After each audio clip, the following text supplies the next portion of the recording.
Putin está en pánico, ya que Tokayev ha cortado el suministro de gasolina a Rusia, la Federación Rusa está perdiendo a su último aliado, el Kremlin se ha vuelto loco. Moscú fue sorprendida en una gran mentira. Kazajistán respondió con un golpe devastador. Es una vergüenza, los rusos huyen a China en busca de gasolina, el Kremlin se ha quedado sin combustible. Incluso los blogueros patriotas están en shock. A Rusia solo le quedan el ejército, la marina y Corea del Norte. Sobre el ejército y la marina, yo lo pondría en duda.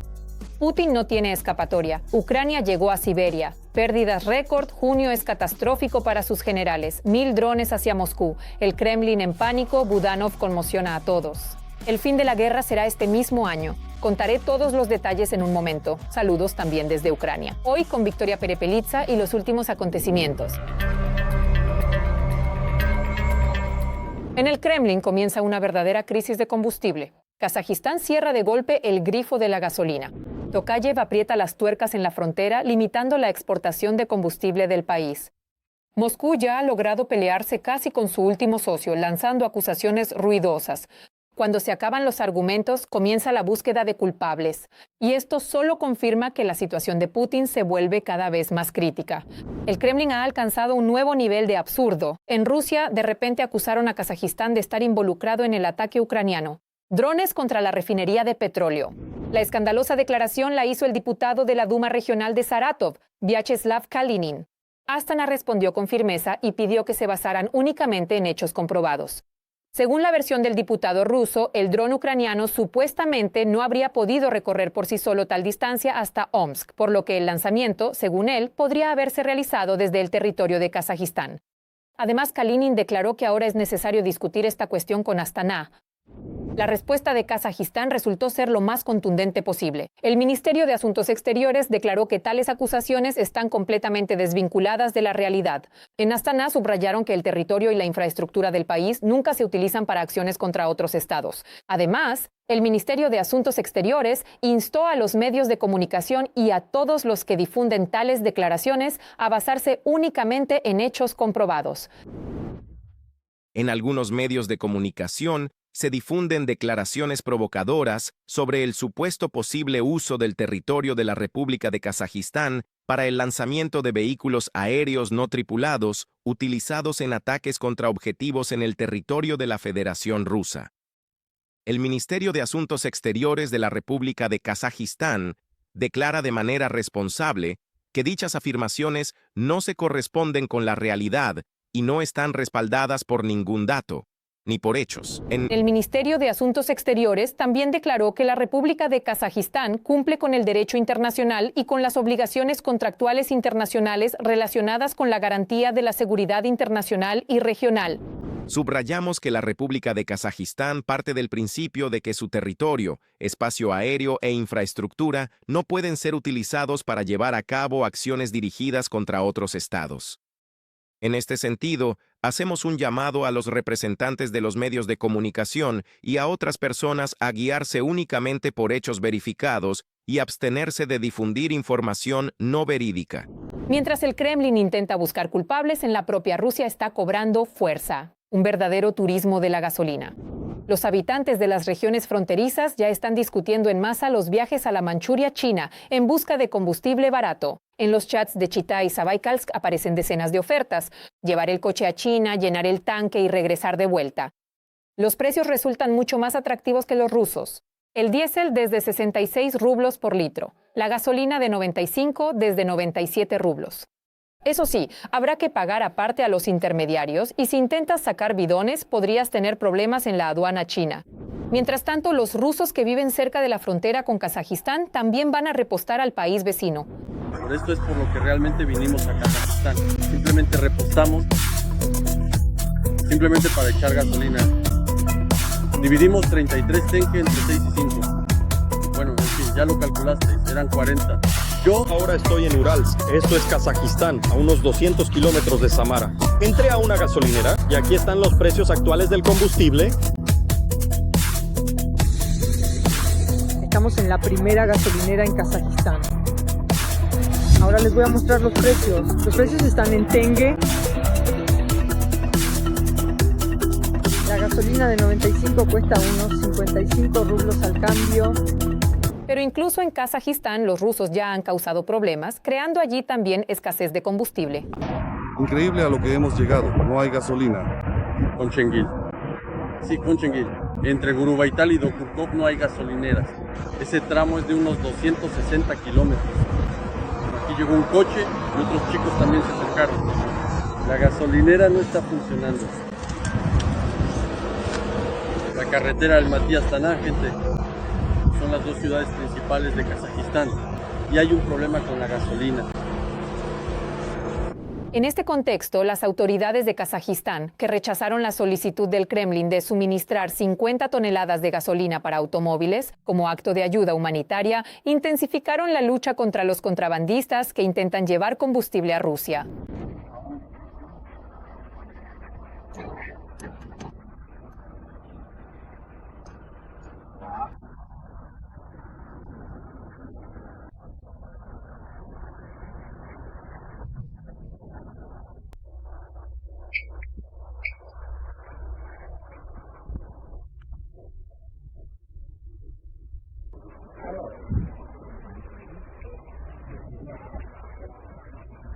Según el viceministro de Finanzas, Ertsan Bersanov, grupos móviles patrullan las zonas fronterizas las 24 horas, revisando los vehículos en busca de tanques ocultos no previstos por el diseño de fábrica. Por la construcción original. Durante la inspección de este autobús se encontró un tanque de combustible adicional. ¿Qué capacidad tiene? Pesa un total de 1 tonelada 100. ¿Qué tipo de gasolina? ¿Qué capacidad tiene? Durante la inspección de este vehículo Mercedes Sprinter, se encontró un tanque de combustible ampliado con una capacidad de 180 litros. Kazajistán, oraya bakalım su kadar. Utkuzu Putman oldu. Tienen un autogol por Dauga a Ertro en Kirgizilia. Este vehículo tiene un tanque de combustible ampliado con una capacidad de 100 litros. En este momento se está corrigiendo esta infracción. Se están retirando los tanques de combustible. Mientras el Kremlin sigue perdiendo socios, los propios canales de propaganda rusos reconocen la desagradable realidad. A la Rusia de Putin prácticamente no le quedan aliados. Quedan 3 países a los que podemos recurrir. Son Kazajistán, Kirguistán y Tayikistán. Pero no es gran cosa. Aliadillos.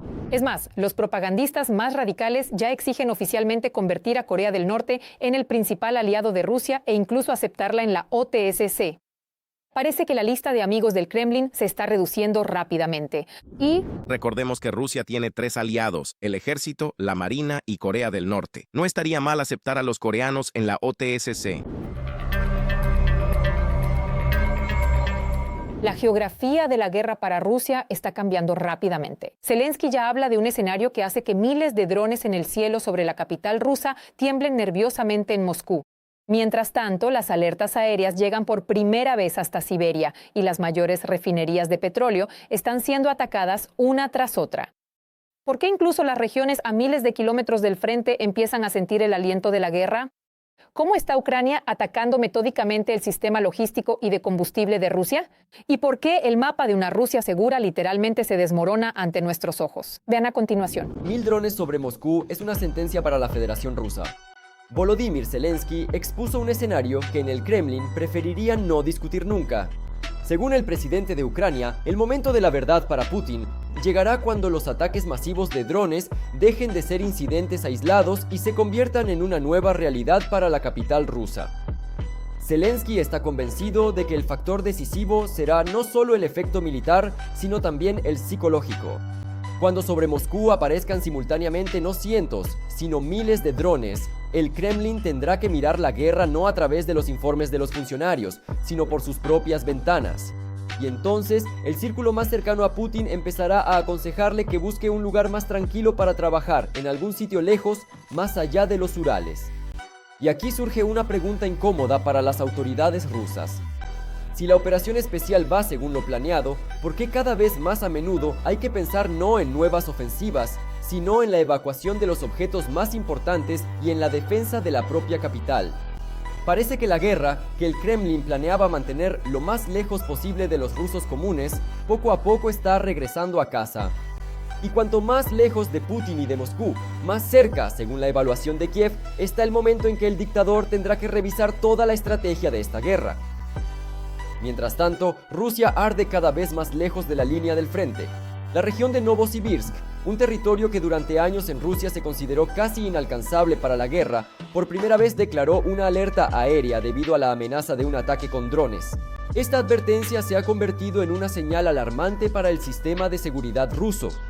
Después de todo, hasta hace poco, a los habitantes de Siberia se les explicaba que las acciones militares ocurrían en algún lugar muy lejano. Y ahora la palabra alarma suena cada vez más, incluso a miles de kilómetros del frente. Novosibirsk no es solo una gran ciudad, es uno de los principales centros industriales de Rusia, donde se concentran cientos de empresas de los sectores de defensa, aviación, ingeniería mecánica y energía. Aquí es donde funciona la fábrica de aviación que lleva el nombre de Chkalov, que participa en la producción de bombarderos tácticos Su-34, así como decenas de otras empresas estratégicamente importantes, sin las cuales el complejo militar industrial ruso se siente bastante incómodo. La geografía de la alarma en Rusia sigue expandiéndose rápidamente. Si antes el Kremlin convencía a los ciudadanos de que el peligro solo afectaba a las regiones fronterizas, ahora incluso las regiones siberianas tienen que empezar a pensar que la distancia ya no garantiza la seguridad. Y este es precisamente el escenario del que últimamente se habla cada vez más en Kiev. La guerra poco a poco está llegando a lugares donde nadie esperaba verla. Mientras tanto, los funcionarios rusos informan sobre la exitosa defensa contra los ataques. Ucrania continúa paso a paso su campaña contra la infraestructura petrolera del país agresor. En los últimos meses ya han sido atacadas 9 de las 10 mayores refinerías de petróleo de Rusia. El ataque a la refinería de Omsk, la mayor planta de procesamiento de petróleo de Rusia, causó un especial revuelo. Desde la frontera ucraniana hasta allí hay más de 2.500 kilómetros. Esto significa que los drones lograron recorrer esa distancia. Una distancia que hasta hace poco parecía fantástica, incluso para muchos expertos militares. Si antes, al este de los Urales, se sentían completamente seguros, ahora la propia geografía de la guerra para Rusia empieza a cambiar ante sus ojos. La refinería de Omsk era considerada uno de los elementos clave del sistema de combustible ruso. Precisamente en ella se depositaban las esperanzas para mitigar las consecuencias de la crisis de combustible, que se hace sentir cada vez más tras una serie de ataques a la industria de refinación de petróleo. Además, la planta tiene una importancia crítica para el procesamiento posterior del petróleo y para garantizar el funcionamiento de otras cadenas de producción. También es simbólico que hasta hace poco la planta de Omsk seguía siendo una de las pocas grandes refinerías de Rusia que nunca había sufrido daños. Ahora esa lista se ha hecho aún más corta. Y mientras en Moscú intentan explicar por qué las alarmas aéreas suenan incluso más allá de los Urales, la vieja y querida Belgorod también ha sido atacada. Drones atacaron la dirección de producción lineal de oleoductos principales de Belgorod, así como otros objetos de infraestructura de la región. Los ataques también alcanzaron el aeropuerto internacional de Belgorod y objetos energéticos. Y aunque las autoridades rusas tradicionalmente intentan minimizar la importancia de estos acontecimientos, la tendencia en sí resulta bastante reveladora.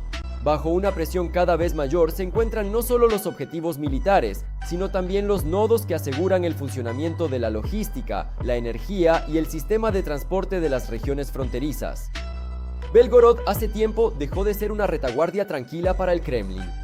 Lo que alguna vez se consideró una base confiable para abastecer a las tropas rusas, hoy se ha convertido en un territorio de tensión constante. Alertas aéreas, funcionamiento de los sistemas de defensa antiaérea, restricciones en el funcionamiento de la infraestructura, todo esto se está convirtiendo en la nueva cotidianidad para la región. Y mientras la propaganda rusa sigue dibujando un mapa de una Rusia absolutamente protegida, el propio mapa, al parecer, está cambiando ante nuestros ojos. Desde Belgorod hasta Omsk, cada vez más instalaciones importantes se ven obligadas a pensar no en el desarrollo y la modernización, sino en su propia supervivencia. Y esta ya es una realidad completamente diferente a la que el Kremlin prometió a sus ciudadanos al inicio de la guerra. El final de la guerra está más cerca que nunca. Presionamos a Rusia. Los dichos de Budanov sobre el fin de las hostilidades este año causaron impacto. Analistas occidentales ya lo insinúan. La estrategia de Moscú empieza a mostrar grietas serias. ¿Por qué Ucrania apuesta por los ataques a la logística? ¿Cómo cambia las reglas del juego la producción propia de armas de largo alcance? ¿Por qué incluso los medios de comunicación más prestigiosos del mundo ya no creen en una victoria rusa? Lo analizamos ahora mismo. ¿De verdad la guerra ha empezado a acercarse a su final? La declaración de Kirilo Budanov hizo que se empezara a hablar de algo que hasta hace poco parecía inalcanzable. Reales posibilidades de que la guerra termine ya este año. Según el jefe de la oficina del presidente, esas posibilidades existen. Y aunque ahora el mundo observa un nuevo resultado de la escalada, precisamente esto puede convertirse en el punto de partida para una futura desescalada y el regreso a las negociaciones. Suena paradójico, pero la historia de las guerras lo ha demostrado más de una vez. Muy a menudo, las partes solo empiezan a buscar compromisos después de convencerse de que no pueden alcanzar sus objetivos por la fuerza. Y al parecer, en Kiev comprenden bien esta lógica. Mientras el Kremlin sigue hablando en el lenguaje de los ultimátums, Ucrania refuerza lo que cada vez más se llama su principal base. En concreto, la producción de medios de ataque de largo alcance. Budanov lo reconoció abiertamente. La escala de la producción ucraniana ya ha alcanzado un nivel que permite aumentar significativamente la intensidad de los ataques sobre territorio ruso. Esto significa que para Moscú la guerra se está volviendo cada vez más costosa, no solo en el frente, sino también lejos en la retaguardia. Esta situación ya se ha transformado y se ha vuelto, digamos, completamente digno de nuestra total confianza, lo cual es un factor que nos permite aumentar de manera considerable la intensidad de las operaciones militares. Y es precisamente esa intensidad la que permite alcanzar una serie de resultados estratégicos muy específicos. La ofensiva se estaba convirtiendo para el Kremlin en una aventura militar sumamente agotadora y costosa a largo plazo. Precisamente todos aquellos factores logísticos y políticos que ayer en Moscú consideraban como algo secundario, hoy en día pueden determinar de manera definitiva el destino final de esta guerra. Mientras la propaganda rusa cuenta kilómetros cuadrados en el mapa, la estrategia ucraniana se concentra cada vez más en agotar los recursos del enemigo. Y si esta tendencia continúa, el momento en que el Kremlin se vea obligado a interesarse seriamente en el diálogo podría llegar mucho antes de lo que muchos esperan. Por eso la pregunta principal ahora es, ¿cuál será el verdadero camino hacia la paz? En Kiev lo dejan claro. No a través de concesiones ni congelando el conflicto, sino creando condiciones en las que continuar la guerra sea demasiado costoso y sin perspectivas para Rusia. Si las evaluaciones de Budanov se confirman, los primeros contornos reales de la futura paz podrían aparecer precisamente después de que el Kremlin finalmente se convenza. El tiempo ya no juega a su favor. Sobre la inevitable derrota de Rusia se habla también fuera de Ucrania. La influyente publicación occidental Bloomberg reconoce de hecho que la perspectiva de una victoria rusa en la guerra contra Ucrania ya no parece realista. Ya no se trata de la opinión de funcionarios ucranianos ni de expertos militares de Kiev. Señales como estas se escuchan cada vez más desde los principales centros analíticos mundiales, donde siguen de cerca el desarrollo de los acontecimientos en el frente y el estado de la economía rusa. Hace apenas unos años, en el Kremlin contaban con un escenario completamente diferente. Pero hoy incluso los observadores occidentales señalan que la última gran ofensiva rusa prácticamente se ha estancado. El costo de cada nuevo kilómetro de frente para Moscú sigue aumentando vertiginosamente. Las pérdidas humanas, los problemas de producción, la escasez de mano de obra y la creciente presión sobre la economía crean para el Kremlin una situación que ya resulta difícil de ocultar, incluso tras los lemas propagandísticos más ruidosos. Además, los drones y misiles ucranianos alcanzan cada vez con mayor frecuencia refinerías de petróleo, nodos energéticos, centros logísticos y empresas militares dentro de la propia Rusia. Lo que alguna vez se consideró una retaguardia intocable, poco a poco se está convirtiendo en un territorio de riesgos constantes. Precisamente esto, según la opinión de muchos analistas, hace que la continuación de la guerra sea mucho más costosa para el Kremlin que antes. En el mundo cada vez se habla menos de si Rusia es capaz de ganar y más de cómo y cuándo se verá obligada a aceptar el cese de las hostilidades. Este cambio de retórica dice mucho. Tras debatir el posible éxito de la ofensiva rusa, ahora priman los escenarios de alto el fuego y la búsqueda de una salida a la guerra. Occidente ya discute no solo nuevos paquetes de ayuda para Ucrania, sino soluciones a largo plazo para equilibrar fuerzas. Incluyen reforzar sanciones, suministrar más armamento de largo alcance, sistemas de defensa antiaérea e incluso producir equipos de defensa. Directamente en Ucrania, Es decir, los socios cada vez se preparan más no para un compromiso en los términos del Kremlin, sino para un escenario en el que Rusia tendrá que aceptar nuevas reglas del juego. El panorama para Moscú resulta sumamente desagradable. La guerra, que en el Kremlin planearon terminar en cuestión de días, poco a poco se ha convertido en un conflicto agotador, donde el tiempo, los recursos y el apoyo internacional no juegan a favor de Rusia. Por eso cada vez más expertos en el mundo lo insinúan. El momento en que la derrota del plan del Kremlin se vuelva evidente para todos. Puede estar mucho más cerca de lo que parece hoy, y para Rusia esto significa solo una cosa: el margen de maniobra sigue reduciéndose rápidamente. Mientras el Kremlin finge victorias, la realidad para Moscú es una pesadilla. Ucrania recupera territorios. La logística rusa se resquebraja bajo los ataques de los drones. Las pérdidas de los ocupantes baten récords. El Mar Negro, que alguna vez se consideró el dominio de la flota rusa, cada vez más se convierte en una zona de miedo constante para el Kremlin. Y mientras Peskov habla de grandes éxitos, incluso en Estados Unidos ya se habla abiertamente del agotamiento del potencial ofensivo ruso. ¿Qué está ocurriendo realmente en el frente? ¿Por qué junio se ha convertido en uno de los meses más difíciles para el ejército de Putin? ¿Y cómo está Ucrania? ¿Paso a paso le está quitando a Rusia sus principales ventajas militares? Lo analizamos ahora mismo. Mientras la propaganda rusa pinta nuevas victorias, las Fuerzas Armadas de Ucrania, de manera silenciosa y sin hacer ruido, han provocado un verdadero colapso del frente para los ocupantes. En uno de los sectores, las fuerzas ucranianas recuperaron en mes y medio decenas de kilómetros cuadrados de territorio que durante más de un año se consideraban la retaguardia rusa. Y lo más interesante es que este fracaso ha sido tan doloroso que los rusos intentan ocultar a toda costa. Según estimaciones preliminares, se trata de al menos 50 kilómetros cuadrados de tierra liberada y algunas insinuaciones de los analistas permiten suponer cifras aún mayores.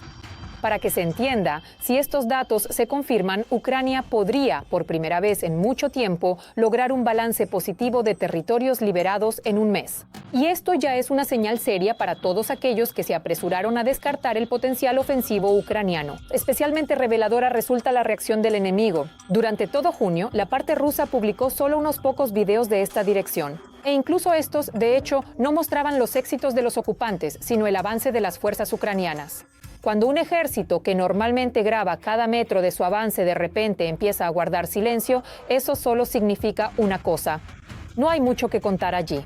Parece que los drones ucranianos han convertido parte del frente en una verdadera zona de terror para los ocupantes. Rusia se vio obligada a bombardear sus propias posiciones anteriores con decenas de bombas aéreas guiadas, intentando detener el avance de las Fuerzas Armadas de Ucrania.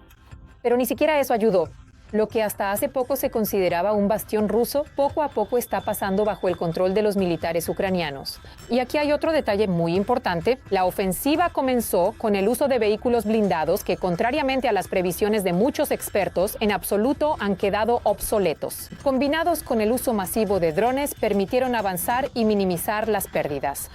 De hecho, las fuerzas ucranianas están demostrando una nueva fórmula de ofensiva, donde los drones no solo ayudan a las tropas, sino que les abren camino a través de los sectores más peligrosos del frente. Y eso no es todo. En tan solo un mes, las fuerzas de defensa de Ucrania han alcanzado más de 200.000 objetivos enemigos. Y detrás de cada una de esas cifras hay equipos destruidos, almacenes arrasados, rutas de suministro incendiadas y otro golpe a la capacidad de Rusia para continuar la guerra. El resultado más doloroso para los ocupantes: casi 28.000 militares rusos fueron eliminados o recibieron heridas tan graves que quedaron fuera de combate. De hecho, junio se ha convertido en uno de los meses más difíciles para el ejército ruso en los últimos tiempos. Y lo que es importante, cada vez más a menudo, los ataques ucranianos alcanzan al enemigo mucho más allá de la línea del frente, allí donde hasta hace poco se sentía relativamente seguro. El ministro de Defensa informó que casi se ha duplicado la cantidad de objetivos alcanzados a más de 50 kilómetros de la línea de contacto de combate. En otras palabras, los drones ucranianos y los medios de ataque de alta precisión penetran cada vez más profundamente en la retaguardia rusa, lo que significa que la guerra para los ocupantes ya no termina. Detrás de la primera línea de defensa, un énfasis especial en la logística. Es precisamente en este aspecto donde hoy se están asestando los golpes más dolorosos. Da la impresión de que los operadores ucranianos de drones han iniciado una verdadera caza de todo lo que se mueve hacia el frente. Camiones cisterna, motocicletas, depósitos de municiones. Todo esto cada vez más a menudo se convierte en humo incluso antes de llegar a las posiciones rusas. junio se ha convertido en un mes de récords para las fuerzas de defensa. Los militares ucranianos establecieron un récord en la destrucción de artillería rusa. Lograron el mejor resultado de toda la guerra a gran escala en la interceptación de drones enemigos, casi 50.000 unidades, y también batieron el récord absoluto en la destrucción de vehículos y motocicletas de los ocupantes.